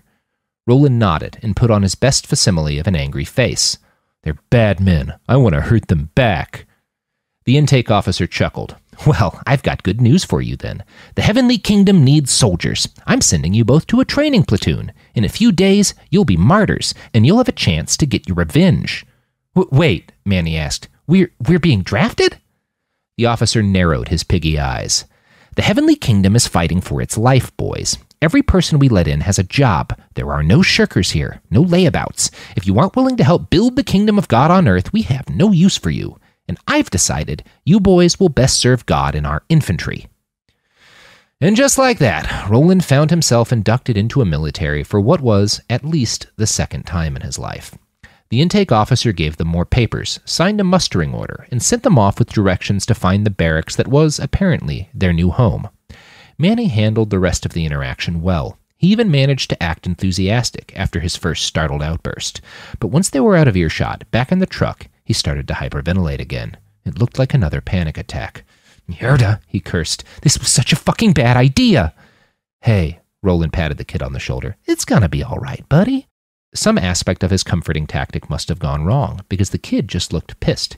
Do you not realize how fucked this is? Manny shoved Roland back. We're supposed to be effecting a rescue here, he yelled. They're going to have us drilling and training day and night. We'll be surrounded by soldiers. I thought we'd just be squatting in an apartment saying some peace be with yous when we went outside. I thought we were going to track down those hostages in like a day. Now what the fuck are we supposed to do? Roland thought about that for a moment.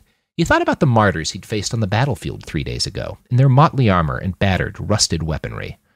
Look, he said, if this were a real army, we'd be fucked. But you've seen how these guys fight. They got numbers and some professionals, but the bulk of their forces are just poor dumb fucks with a week's worth of training and whatever gun was lying around. We're not going to be drilling from dawn till dusk. He gestured at the truck's dashboard.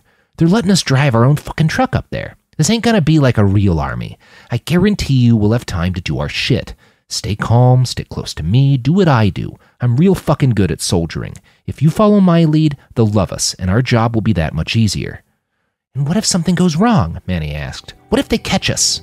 Roland shrugged. "If they catch us, then we'll already be in the middle of their army. That'll save me so much time." Hey, I've written a novel. It's called After the Revolution. You can find it as a podcast under After the Revolution, and you can find it at atrbook.com as a free EPUB. If you like it, I am crowdfunding the sequel so that I can keep making my books free. That will be at After the Revolution, the sequel on GoFundMe. That's After the Revolution, the sequel on GoFundMe.